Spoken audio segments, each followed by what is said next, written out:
Welcome to Road Trip Branson. I'm your host, Rebecca Schlau. This is episode 14, and I'm going to be talking about my latest trip to Silver Dollar City to experience their new Harvest Festival featuring craft days and pumpkin nights.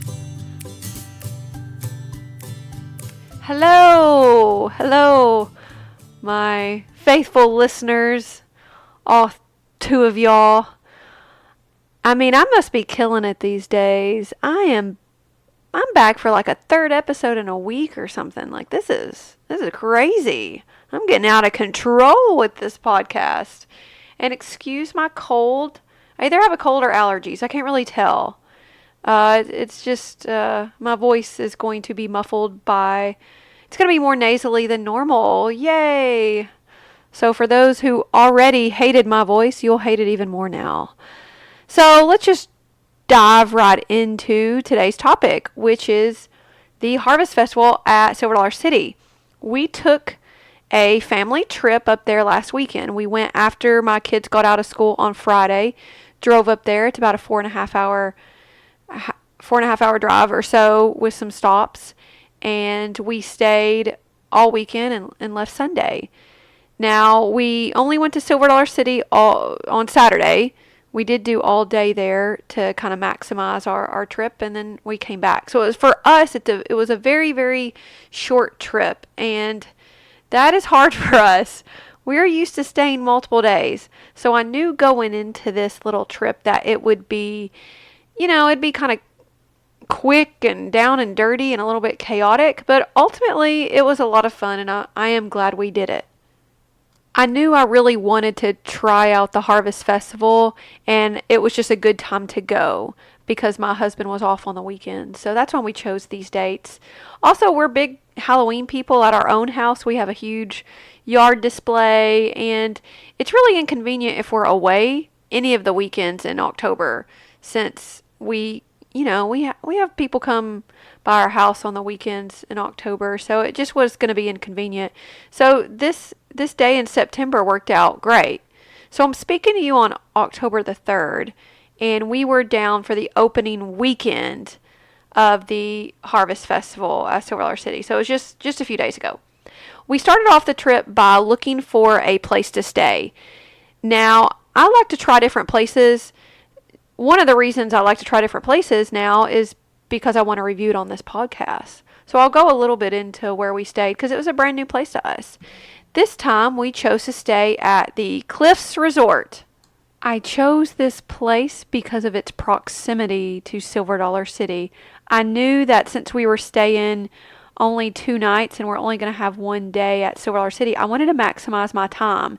And for those who've already been to Branson, you know that Silver Dollar City is kind of out of the way. So if you're staying in the main hub of Branson, you're going to have to drive 15 minutes or even 20 minutes just to get to Silver Dollar City. And with all the traffic, that 15-minute trek could be an hour. So I knew I wanted to stay as close as I possibly could to Silver Dollar City. And I'd never tried staying at one of the places that was, it's kind of through Silver Dollar City's parking lot. It's not actually through Silver Dollar City's parking lot, but it's almost like you turn in to the entrance of Silver Dollar City and you just keep going straight past all the parking, and it takes you further and further towards Table Rock Lake. I think it's even, I don't know what it's called, like Indian Point or something like that. So when you are at this resort, you don't have to go back through all that normal Branson traffic heading to Silver Dollar City. So at the entrance to Silver Dollar City, there is a stoplight, and the stoplight gets backed up for miles, and if you go on a weekend, it can take you, 30 minutes to get through that stoplight. But because this resort was located through the stoplight, pretty much through Silver Dollar City's parking lot and down towards the lake, we were never going to have to worry about that. So this was the main draw. I looked at TripAdvisor and I looked up reviews. One of the first things I always do is I start stalking resorts that are close to where I want to be. And I saw some really good resort reviews for Cliffs Resort on Table Rock Lake. I also liked that they had condos, so could be 2 bedrooms, 2 bathrooms, which was excellent for us as a family of 5. I could easily see that this 2 bedroom, 2 bathroom condo could be used for 2 families as well to save some costs. But for us, we were able to kind of shell it out, and I thought the prices were pretty reasonable. I mean, we only stayed 2 nights. I did see some negative reviews, just like you will at any resort or hotel you stay at, and I may get into that at some point. But overall, we had a wonderful stay at the Cliffs Resort. It was very close to Silver Dollar City, so close that, it was less than a mile away. We never had to fight traffic. We were able to leave Silver Dollar City in the middle of the day, go home for a nap, and then get right back up to Silver Dollar City that evening. So it was so close that it wasn't inconveniencing for us if we wanted to pick up and leave and then come back later. It was a great resort. It was clean. They did have a pool, which was tiny, but it looked nice, like it's an infinity pool, and it kind of looks over the mountains. And it looked beautiful. We just didn't have enough time to swim. My kids really wanted to, but we didn't have enough time. I think there's like 30 something condos, and they're all like on one strip. It's not a huge condo chain. Like there's some condos, it seems like, right before the turn in and right after the turn in to this place at Cliffs Resort, but those aren't associated or affiliated with the Cliffs Resort. Once you pull in, you have one parking lot with one bank of condos. There's surprisingly a lot. I think she mentioned there was like over 30 or something like that. It seems like a small place, but it has a lot. There's 3 levels. You enter into, on the ground level is kind of the second story. So you have to go downstairs to get to the first floor. You have to go upstairs just one flight to get to the 3rd floor. We had read some reviews that the higher the floor, the better for noise, because we hear that some complaints about stomping and things like that. So we requested a 3rd floor room, and we got that request, and it was great. There wasn't an elevator, but we didn't overpack, so we really didn't need one. It was great. It was beautiful. It was spacious. It was clean. It was very homey, very comfortable. It had a little patio, like a back patio area that overlooked the mountains. We could even see Wildfire, one of the roller coasters at Silver Dollar City, from our back porch, which was super cool. So it was a beautiful little condo. I would highly recommend it. I know this won't be our last time staying there. It was great. We also arrived late. Like, we had a late check-in. We'd already arranged with the staff there at Cliffs Resort that we were going to arrange late, which isn't a problem because you don't have a key to get in your room. You have a room code, and you punch in the room code on the keypad, and it unlocks your door. So it was really easy to do. We didn't have to worry about going to actually check in. Now, I did go formally fill out some documents the next morning, but we arrived pretty late, and I was able to just punch my key in and go right in. It was great. I, again, highly recommend. The master bedroom had a king bed, and the other bedroom had a queen bed. There was also a bathroom. Since we weren't too worried about using that middle bathroom, we stuck our son in there in his pack and play. We always utilize extra bathrooms or large spare closets to put my son as his little bedroom. It just helps us out. It just helps us sleep a lot better. And he likes being in the silence and in the dark. So it worked out really good. Highly recommend. All right, so we arrived at Branson, and the first place we went was Branson Landing. We were able to get the kids directly out of school around 3 p.m., and we drove straight through until we got there. We arrived at Branson Landing somewhere around 7:30 or so, which was just a beautiful time of day. The sun is setting. It feels like vacation. Oh, it was wonderful. And guess where I went to go eat? That's right, I went to that new Paula Deen restaurant. It's Paula Deen's Family Kitchen, and boy, it was good. It was so good. We did have about a 30-minute wait, which was no big deal.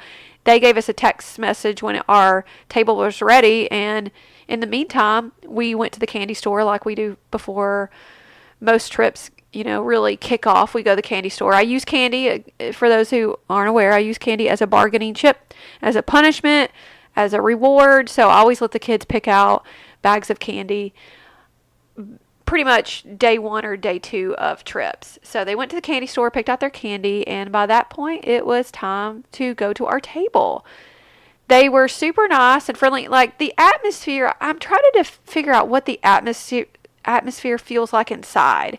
Like it's very comfortable, and it's not a buffet or a cafeteria, but there's something about it when you sit down that feels almost like you had just gotten a tray at your Luby's cafeteria and you sat down. And it's not dark in there. It's very light. I can't even put my finger on it. But anyway, it was a good, comfortable atmosphere. All the staff and employees seemed very pleasant. I noticed what was kind of funny, and I don't know if they did this on purpose. They had to have. Like, this has to be done on purpose. But they had a lot of older women working in the gift shop area that all kind of resembled Paula Deen. And I thought that was pretty funny. They had clean bathrooms. I always like to state that out. We were able to get the babies changed and all that stuff. So we sit down at our table, and it's one of those, it's everything served family style. So for about $21 per person, per adult, you get to choose 2 different entrees and 4 sides. For $2 extra per person, per adult, for $23, you get to choose 3 entrees with those 4 sides. So that was a no-brainer for us. For about $4 extra, we were able to get a whole new entree. They have various different entrees. I'll go over the menu. Oh, I should probably tell you that kids are only $10.99 per kid. And then if your kid is under the age of 5, then they're free. So it's amazing. But I mean, when I say free, they serve you so much food, and it's family style. So they give you huge portions, and you just scoop out what you want from those portions. So the family style dinners, these are the options you could choose from. They had southern fried chicken, beef pot roast, chicken fried pork chop, old-fashioned southern meatloaf, spare ribs, chicken and dumplings, Georgia fried catfish. So we chose 3 of those. We got the beef pot roast, we got the spare ribs, and we also got chicken and dumplings. The sides that are offered, here's all the sides. There's green beans, creamed potatoes, collard greens, fresh candied yams, creamed corn, coleslaw, poppy seed tossed salad, buttered white rice, corn casserole, baked mac and cheese, black-eyed peas, and broccoli casserole. Out of those, we chose the broccoli casserole, baked mac and cheese, creamed potatoes, and poppy seed tossed salad. Our entrees that we got, the ribs, I hear they were good. I'm not into ribs, but my kids like it. My husband really liked it. I really liked the pot roast. It's served, it's very flavorful. It's cooked, I mean, it's got to be like a crock pot style cooked, It's really, really tender with some gravy, and it seems like it comes over some rice, which is kind of weird because I don't usually eat rice with pot roast, but whatever. It came with it, and it was really good in my opinion. I thought it was a good roast. My husband was not a fan of it, but he also doesn't typically, when he requests dinner, he's not going to usually request pot roast. That's not his thing. But for me, I loved it. It was so yummy. The chicken and dumplings, I thought they were okay. I did not like them better than Cracker Barrel's. I don't know how else to say that. Like, they're not my favorite restaurant chicken and dumplings, but they were good. I would have another scoop or 2 if offered, but they're not going to be on my favorites. What I'd probably try next time, if I could try it again, I'd probably do the chicken fried pork chop. Of the sides, the potatoes, the cream potatoes, or mashed potatoes, they were really good. I thought the baked mac and cheese was excellent. They had a broccoli casserole, which was good. The poppy seed tossed salad, I liked it. It was a little sweet, but I liked it. But you get so much food that it's almost like you just get a spoonful of everything and then you're totally full. But all of this stuff was very good. It was presented well. It felt Just so homey. And and before, oh goodness, before all the food comes out, they bring you these kind of like garlic cheese biscuits that are kind of like Red Lobsters, those kind of biscuit, garlic cheese biscuit bread. But these were uh, more like, I'm not going to say biscuits. They weren't like crumbly. They were really soft like rolls. Kind of like in a mix between a biscuit and a roll. And they were really garlicky and buttery. Ooh, and cheesy. Oh, they were so good. If we hadn't got our food right away, I was actually going to request another basket of them because they were really good. Included in this meal is a dessert. Everyone gets a dessert. So all four of us got to pick our own dessert. Actually, all five of us. They even let my 2-year-old, who wasn't technically a paying customer, they let him pick a dessert. And because we were so stuffed from all the wonderful stuff, goodies we ate, they let us take it home. Now, if you order all the other entree stuff, you can't take it home. They do not provide boxes, and that's because it's an all-you-can-eat sort of thing. So let's say I had finished off my dish of pot roast, which I didn't.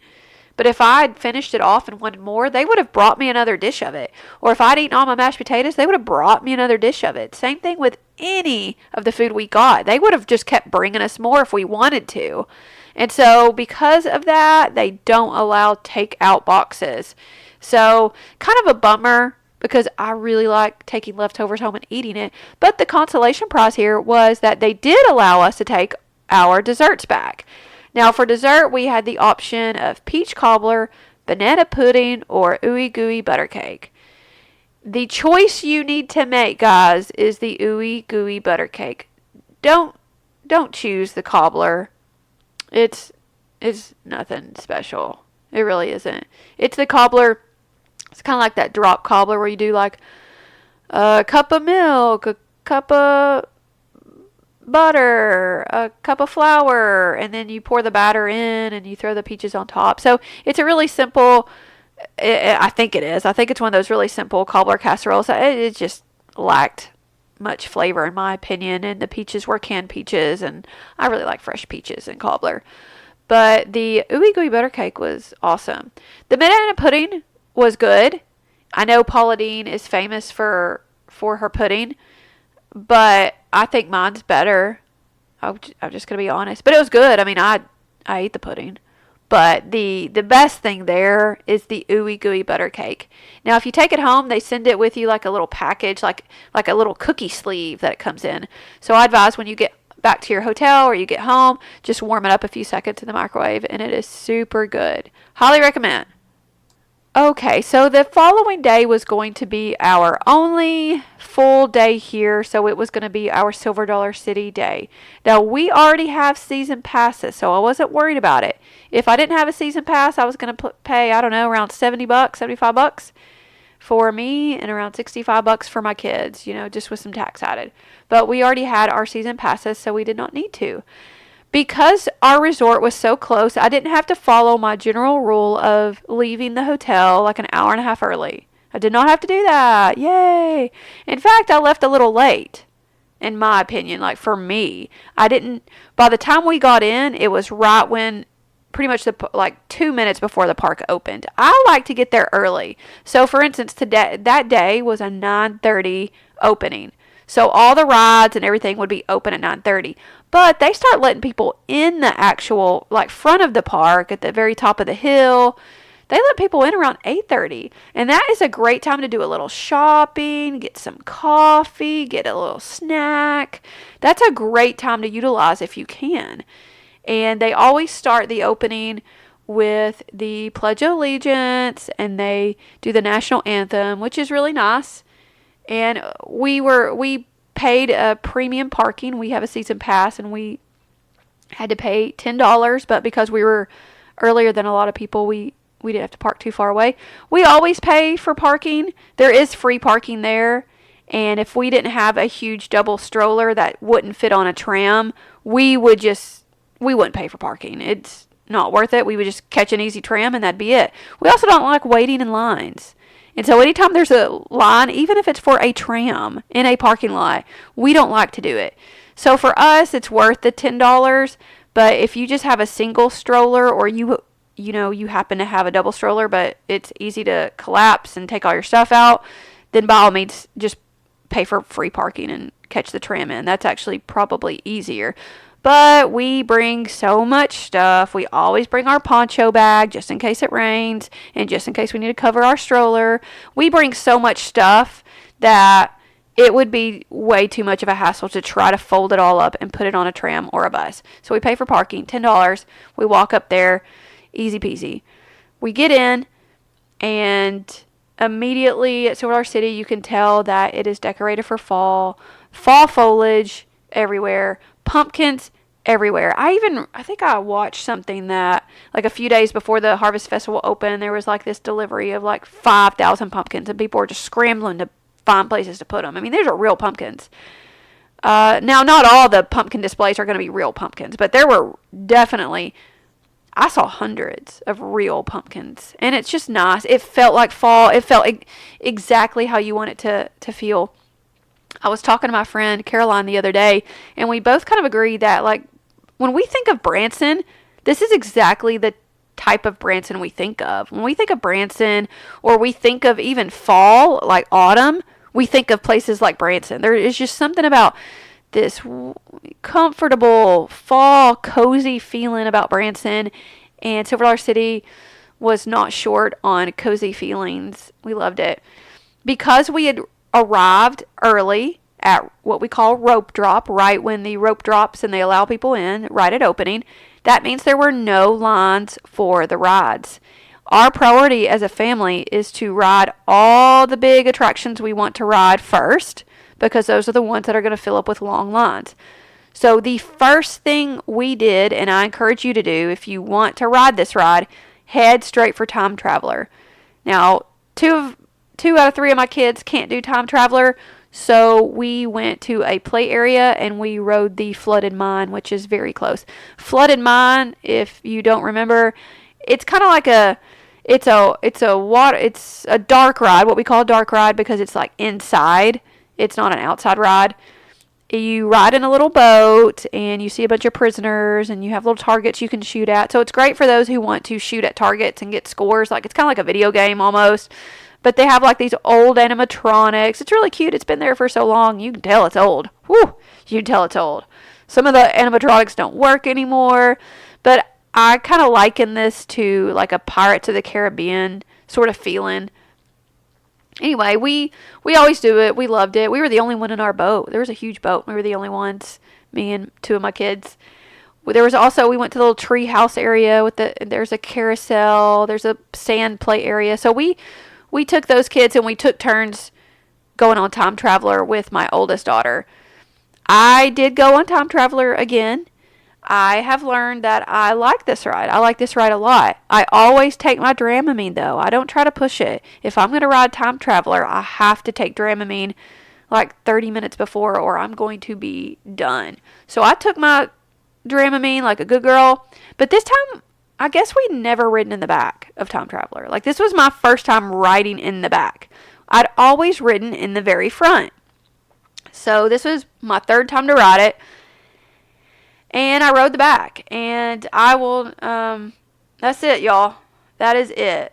I loved Time Traveler before because I actually didn't get motion sick, surprisingly, with all the turns and spins. For some reason, the front, I did not get motion sick. The back. Y'all, the back. There's a whole nother story. I used to love riding in the back of roller coasters because you get whipped around a lot more. Like, it feels faster. You know, you feel the intensity of the ride much more. That's still true, y'all. That is still true for Time Traveler. You feel it. And it made me sick. Like, I was worried there for a minute. Like, I got, like, right after it was done, I got a little, I got that little nauseous feeling. I'm like, please go away. It did go away. I didn't actually throw up or anything like that. But I certainly felt a little queasy after that. I didn't think it was a good idea. For now on, I'm still going to ride it, but I'm only going to ride in the front. So just note to self, y'all, if you ride Time Traveler and you have motion sickness, take your Dramamine and ride in the front. If you want it to be faster and feel scarier and whip you around more and be the best, most awesome thrill ride it could be, take the very back. Very back or very front. Forget the middle, y'all. Just leave out that middle. All right. So we then go on some other attractions. My son is finally big enough where he can actually ride the Great American Plunge. My 6-year-old daughter really wanted to go on what she calls Splash Mountain. Now, this is not Splash Mountain in Disney World. It's a smaller drop, but it's the similar principle. It's a log ride, and you go down a big flume. And my son was big enough to do this ride, which was crazy. He's 36 inches now, so I guess he fit. So because he fit on, because he was tall enough, he got to sit with us. Now, the bigger people have to sit in the back, and it was just us 5. And we had a lot of fun. So much so, we did it again.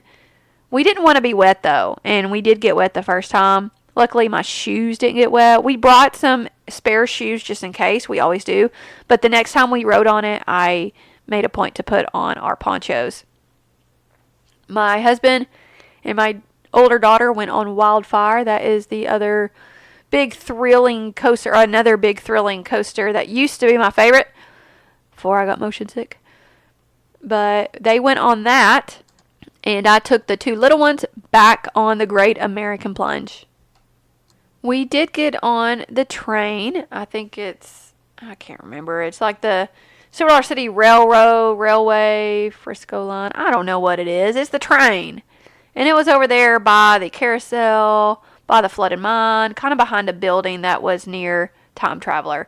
And we went on that. Now, to me, we went on the train, fine. To me, it's just boring. It's just boring. You do stop a little bit for some potential robbers or bad guys to do a little comedy skit. Like, it's just a skit. Like, it's kind of like a play. They rehearse and they come up to you. It's cute, but to me, it was just kind of a waste of 15 or 20 minutes. So, we did do the train. We also... All right, and I think I got the order wrong. I think we went on the train before we went on Great American Plunge. But anyway, so after we left the whatever ride we just got off of, whether it was the plunge or the train, we headed down to Fire in the Hole. My 6-year-old daughter, who was scared to death of Fire in the Hole and had the hugest, biggest, most awful temper tantrum before she went on the Fire in the Hole ride last time, ended up loving that ride so much so last time that we had to do it multiple times. This time she went on and she was scared again, but not too scared. She had already said, like, don't make me go on it. And I'm like, okay, I won't make you. Of course, we did make her go on it because we knew she loved it. And she rode it. She was scared, but again, she loved it. Fire in the Hole is just a classic. You got those old animatronics and everything's, fun. It's a dark ride. I love it. It does whip you around a little bit, though. Man, it does. I forget how rough things are. It's like the older I get, I'm just complaining about my neck and my back. Oh, it's funny. But it's good. We went on it, and that was enough. We went over to check out some of the crafting areas. And this was on our way to go grab something to eat for lunch, or maybe it was right after lunch, but at some point we went to this little stand, and it was outside the saloon. It was getting close to where Hill Street, the big hill, the very long one that stretches all the way from around the Great American Plunge all the way to Fire in the Hole.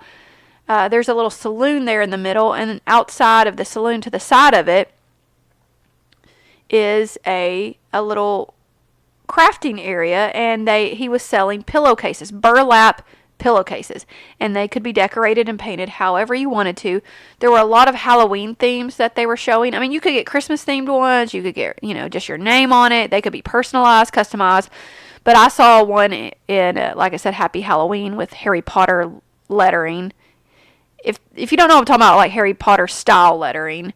Anyway, it's just like a cutesy little font. And I loved it. He was able to put make me a few pillowcases that I bought for the family. And so that was my contribution to crafts. I was able to buy 2 pillowcases for for 30, or I could have bought one, I think, for 20, something like that. So you get a better deal if you get two, and we did, and they are adorable. I'm glad I bought them, and it was cute because he made it right then and there. Now for lunch is always a task at Silver Dollar City because we all want different things, and I always volunteer myself to be the collector of all the food places. So I usually always end up going to multiple different places for food. I'm used to that. So at the very top of the hill, before you get into the rides, when you are in the entrance, there is a little grill restaurant. You can usually see them cooking hamburgers and just a bunch of yummy stuff out there on the grill. It's called Wagon Works Grill, and they have a variety of different things there. They have hamburgers, hot dogs, they have a turkey leg, they have chicken strips, they have like a sausage kebab, which looks interesting. They have different salads. So for some reason, one of my daughters wanted a salad, which I obliged. And then right next door to this Wagon Works Grill is like this little hot dog place. It's called Frank's Hot Dogs. And there they had some pulled pork nachos, which I knew my husband would like. So I got some nachos, got the salad, and headed back to drop everything off for my family who had stationed in a normal spot for us. We typically go by what we call the waterfall, and that is it's kind of in the middle of Silver Dollar City. It's in between the Great American Plunge area and in between the saloon. It's back up by a waterfall, overlooking some waterfall. It's actually behind another little grill restaurant. And then I went close to that location and went to, I think it's Flossie's Fried Fancies. I think it's one of those places where you can get funnel cakes, but also they have really good corn dogs there. So I grabbed a corn dog too, because I know my family, we all like corn dogs. We're corn dog eaters. And then really close to that, I then went to the skillet place. There's multiple skillets at Silver Dollar City. If you haven't looked already, skillets are a huge selling point. They throw all sorts of stuff in their skillets. This skillet in particular had a mixture of potatoes and sausage and onions and peppers and corn. And this place was called Lumber Camp Fall Skillet. And it's so good. And they have two different types of skillet. We had one that was sausage based, like as the protein, and there's another one like with chicken. They are kind of spicy. I think they're kind of naturally spicy.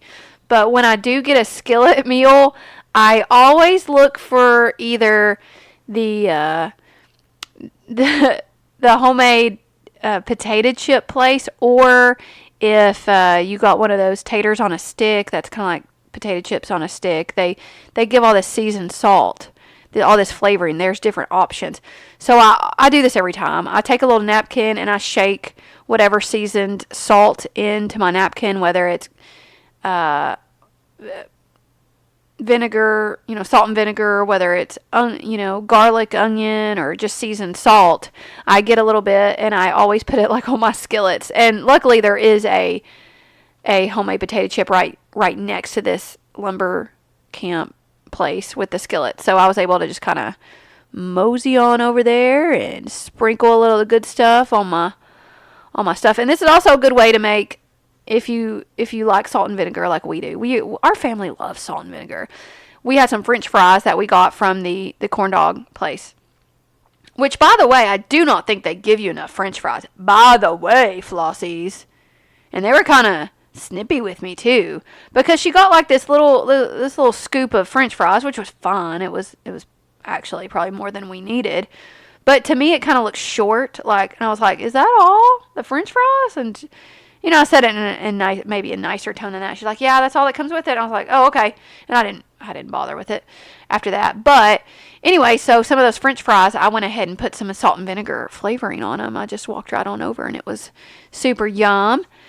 And so after lunch, I believe it was time to go. So I, of course, went to the apple butter store. I got myself a hot apple turnover, slathered in apple butter, cut it in half, shared half with the hubs, and then my two older girls, we went into the taffy shop, which is right at the kind of the exit of Silver Dollar City, right at the top of the hill, right before you have to leave out of the gift shop. So we went to the taffy store, and my girls wanted to take taffy for their classmates. So we bought some random assortment bags of taffy, and I also gave them a little bucket, and they got to pick everything they wanted to. And this was really cute. We had never done this before. Now, I like taffy, but I've never gone to the taffy store. But this was a really cute experience. Like, they went into the taffy, and I think at certain times they're actually making taffy in front of you. They weren't this day, but the taffy is in these little bins all over the place, and they have these buckets available. So you give your kid their little shopping bucket, and they get to pick all the little pieces of flavors of taffy they want. It was really cute. I mean, we ended up spending like, probably more than I wanted to spend. I probably spent $30 on taffy that day, but 20 of that was for their classes. But it was cute, and we would definitely do it again. Now at this point, we went back through the gift shops and we left. And we went to go take a nap, and which was very much needed. We didn't do all of the Harvest Festival stuff. We kind of wanted to save that for night. And for those who haven't been, now the whole park has fall elements and is somewhat themed. And the very top entrance, they're going to have like almost like a Christmas tree and pumpkins. They're going to have some props, some very pumpkin-y, neat props. But all the big Halloween props, the ones with like carved pumpkins, jack-o'-lantern sort of stuff, all the stuff that you see when you hear pumpkin nights, all of that stuff is all just one section of the park. It is not throughout. And so if you're expecting to see these elaborate pumpkin decorations, like these elaborate sculptures out of pumpkins throughout the park, you will be disappointed. The Pumpkin Nights is only in one section. It is, if you are familiar with Silver Dollar City, it's at the Grand Exposition area. It's down the bottom of the hill. So it's not towards the front entrance. It's pretty much towards the back of the park. And once you go, there's a little Twisty Tater stand at the very end of the hill. It's a good spot, by the way. You will be bombarded by Halloween. I mean, I guess you could say fall, but come on. Carved pumpkins, that's Halloween. We celebrate Halloween here. The pumpkins, you go under a pumpkin canopy, essentially. And at night, it's beautiful. I mean, even in the day, it's nice. But at night, it's just beautiful. They put a lot of time and effort into their lighting. So we go down this walkway, and we're immediately greeted with that huge, I don't know how many stories it is. It's like 3 stories of like a pumpkin scarecrow. And it is so cool. Oh my gosh. The pictures don't do it justice. When you are there, it is so neat. It looks just like what they told you it was going to look like. I remember when I saw the concept art, I was like, whoa, that's going to be cool. And sure enough, it looks exactly like the concept art, and it is amazing. They have a lot of other pumpkin sculptures in this area. They have a kitty cat, an owl, a big spider. They also have just a lot of decorations out, and once they're lit up, are fantastic. Now, the Grand Exposition area itself has a little roller coaster, a little kiddie section, some swings, a Dumbo ride, a teacup ride. Some of your generic sort of theme park rides for kiddies. But we skipped that and went straight for the very back. Now, we got to go through this area that usually you're not allowed to go in. Usually this is considered, the backstage area, the back set. This is where we always used to see the Christmas parade come out of, because there's a big gate and it usually blocks the road. But they opened it up, and this was this massive area. And you're immediately greeted with some Halloween, like inflatable tube guys, going blah, blah, blah, going crazy all over. You hear loud music. You see people dancing. You see more huge inflatable pumpkins and a big Pumpkin Nights lit up sign that kind of banners over. Kind of looks like a stage area, but it's really just out in front of the pumpkins. I mean, it was huge. And there was all these different little little snack shacks, if you will, and it looks so cool, and it was fun. Now, you could take your picture. They have some characters there, like, it's not Disney World, so you're not seeing Mickey Mouse, but you're seeing pumpkin. I forget what their pumpkin's name, like Peter and something. And now this is where I have a critique of Silver Dollar City. Is usually, like, even Silver Dollar City, even Disney World, if you want the photographers to use your phone to take a picture, they will. They've never had a problem with that. But I couldn't hear. There was a specific photo area, like, where there is a nice backdrop, and then you get to see the pumpkin character. Peter, I guess. We'll call him Peter for now. So you get, but they only let you take a picture with their photographer, so that would force you to buy the picture if you wanted it. Which, I mean, I totally get, y'all. I get it. It's probably a smart idea, but I was a little, I don't know. I guess I was a little embarrassed, and I didn't like it. I just wanted to use my camera because I didn't want to pay any money, which is exactly the point. But of course, the lines were very short. No one was paying either. I just wish they would reconsider that policy. Now, I did let my kids go meet that pumpkin character. We just didn't take any pictures. I think my husband may have snapped a few, but he was told to put it down. Put his phone down. But they told us that if you did want a picture with the character, he does end up coming out into the dance party, or he does come roam around at some point. So we were just holding out for that. And I will say, spoiler alert, he did come out, but I only saw him at the very, very end. I didn't see the other pumpkin at all. There's supposed to be a girl pumpkin. I didn't see her at all. And he was only roaming around at the very, very end. We're talking like 9:55. I didn't see him roaming around before that. So you have a very limited opportunity to get your picture made with the pumpkin characters from what it appears. Now, going on down in the pumpkin nights, like kind of it's not like a stage area. I guess it is a little stage. They had some music, and so they were having a DJ playing, kid-friendly songs. And it's all kid-friendly, y'all. It is all kid-friendly, it's not really scary at all. They don't have any blood or guts or anything. And none of the jack-o'-lanterns look mad or, super spooky. They're all smiling. It's all fun Halloween stuff. They did have a magic show, and that was pretty cute.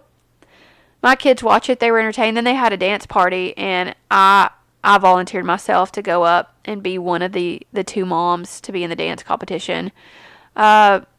Spoiler, I didn't win. I didn't want to win because it was taking too long, too. I realized that I had overcommitted, and it was a waste of time. So unless you want to spend 20 minutes of your pumpkin night time in a competition, do not volunteer yourself, y'all. I learned the hard way. Do not volunteer. The music would continue. It was a lot of fun. There were, like I said, there were little refreshment stands. It seems like I went to one place that it had a hot apple cider, but you also could buy an apple dumpling, which I did buy, which was yummy. Speaking of food, I forgot to mention this. When we went back that evening, I was still kind of tired, but we went back around 5. The first thing we did when we got into Silver Dollar City was we headed straight for that bakery that is right there when you enter. I believe that's Delilah's. It's a place where they have a lot of cinnamon rolls. They make them in front of you during the day. But this is where I wanted to get some pumpkin treats because, again, I am doing research for y'all. I got to do the research. I got to eat some pumpkin stuff. So I decided to get a pumpkin spice latte there. And I also saw a pumpkin whoopie pie. So it's like pumpkin bread, and it sandwiches this a creamy filling. Both are really good. I thought the pumpkin spice latte was for sure comparable to Starbucks. It was really good. Really liked it. And the whoopie pie was good as well. I took a picture of some. I'll try to post it. I posed it. Like, I literally posed it in front of some pumpkins to make it look all cutesy. But it was really yummy. Everybody liked it. It was a little messy. That pumpkin bread is really soft and moist, and so it kind of gets everywhere, so just use a napkin. At pumpkin nights, and even before pumpkin nights, just walking through the streets of Silver Dollar City, and you do see some pumpkins, you'll notice just the intricate details that went into carving these pumpkins. These pumpkins are crazy. They have so many, too. Like this, I don't know how long it took them. But they had to have been planning this for years, because the amount of pumpkins they had carved, even if they were fake, was ridiculous. And they were just amazing, especially lit up at night. God, there's this one like trail section after you leave pumpkin nights. You can go down this trail, and it has they're not ghosts, but they're like owls hanging from trees, so they're kind of spooky looking, but they're not really scary. And then you go through the walkway, which is covered in wildlife pumpkins. So they're like deer pumpkin, ant pumpkin, badger pumpkin, skunk pumpkin, all different types of critter pumpkin you would imagine in your little walkthrough, which is really cool. Also, there's one critter, I don't know what it is. Y'all, I don't know what it was. I don't know what this critter was. I don't know if they were going for skunk. I don't know if they were going for a ferret. I don't know if they were going for a badger. It is the pumpkin that must not be named. I even asked a cast member. The cast member was very confident in himself, and he was like, oh, well, it's probably just and then he looked at it and he's like, I don't know what that is. I'm like, yeah, what is that? I'll try to post that picture. I don't think it turned out that good, but it's still kind of a mystery. I think it's like a ferret skunk.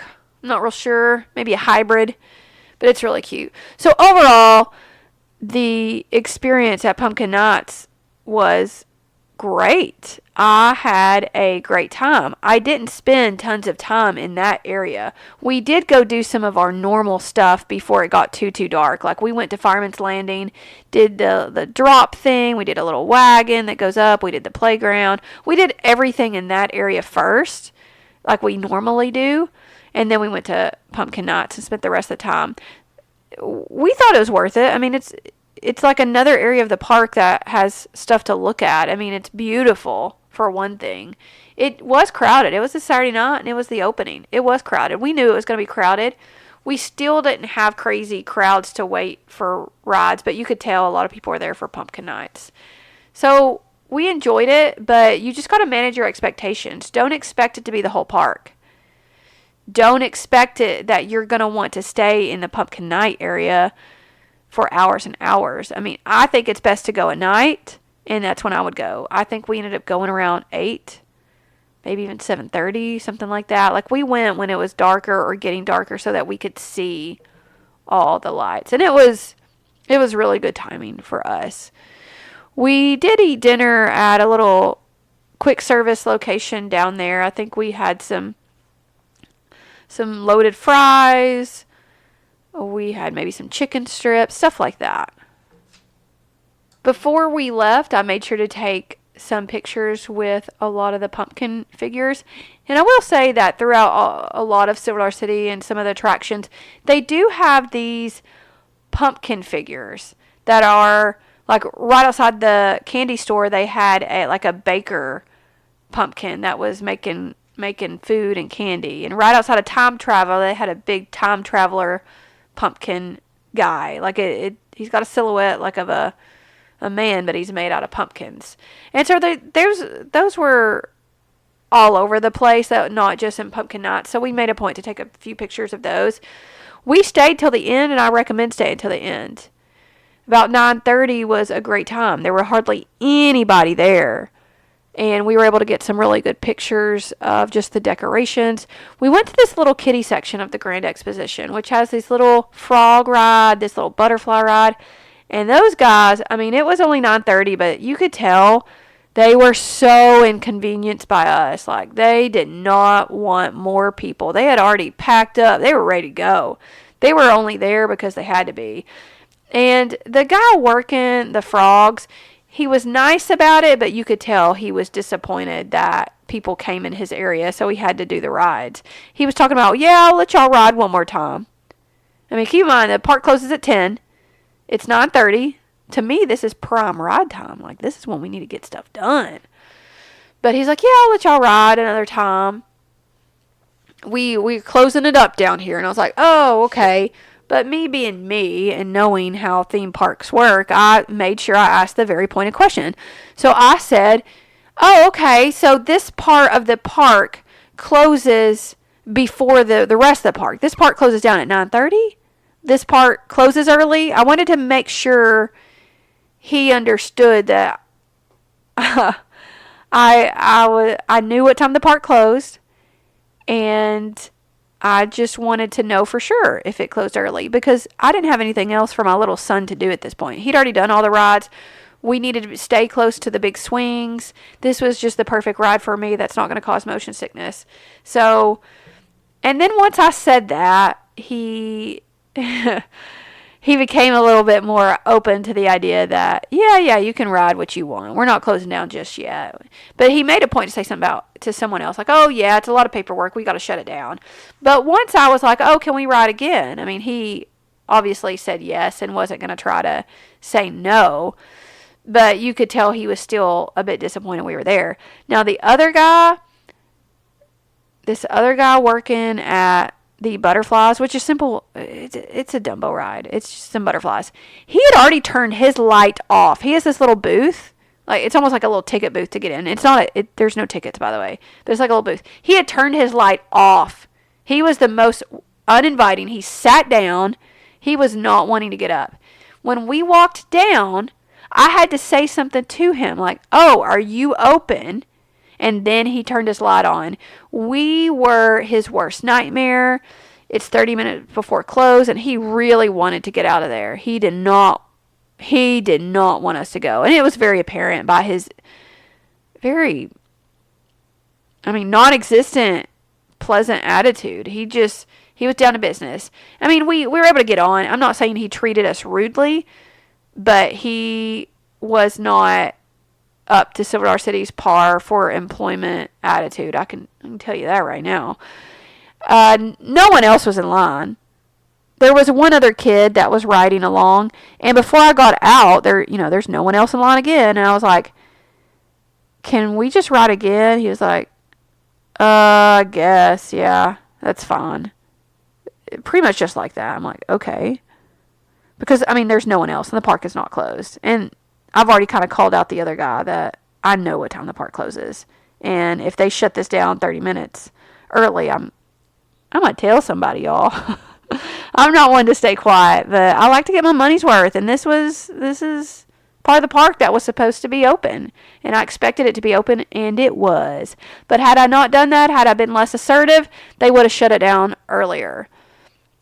So I do hate when you're work and, that person comes at the last minute. However, the park stays open till 10.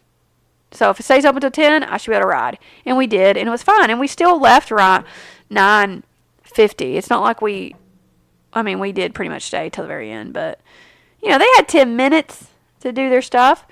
Walking out of the park was beautiful. It was basically empty. We were able to, soak in the sights and not feel too rushed. And that was our day. We had a great time. I loved it. If you want to do pumpkin nights, do it. If you have small kids, make sure you go in the day. Make sure you go in the day when it's less crowded. I still recommend going at rope drop, right when the park opens to get done with as much as you can. I recommend staying until it gets dark. If you know you're not going to hang that long, you have a small kid, try to make sure the kid can sleep in a stroller. And if not, you may want to come a little bit later so that they don't get too tired. It is a bit stimulating. I mean, if you do not like crowds, this is probably not going to be for you, because I'm assuming the rest of October is going to be super crowded there. So just be mindful that there will be crowds. And if you still want to ride rides, as you should, go early in the morning. If you don't care about the rides, or you're only interested in the kitty rides, then it doesn't matter what time you go. Like, the kiddie rides are usually, the lines aren't that long. We did have to wait a little bit more than normal because it was so crowded. But even so, I mean, it was pretty reasonable. I mean, waiting 5 to 10 minutes for something is really not a big deal in terms of rides. So it was good. It was a really good day. It was a really good trip. Before we left out Sunday morning, we headed down back to Branson Landing to check out Mellow Mushroom. Now, it is a chain, just like the Paula Deen's one is. It's a chain, but it's not in our town. Since we don't have them, it's kind of like new to us. I have been to the one in Little Rock, which is 30 minutes from my own house, and I really like the pretzel bites there. I got those again. They are still super yum with the beer cheese. Also, we split a pizza, my husband and I. He got one side the way he wanted it. I got the other half the side I wanted it, which is fine because they were both specialty pizzas. Like, I ordered a specialty pizza. He ordered a specialty pizza. And so they did half mine, half his. Ordered the kids some meatballs. The meatballs there are good. They will serve the meatballs as an appetizer or in a kid's meal without spaghetti. They won't serve it with noodles. They serve it with this, slices of buffalo mozzarella. So it's really yummy.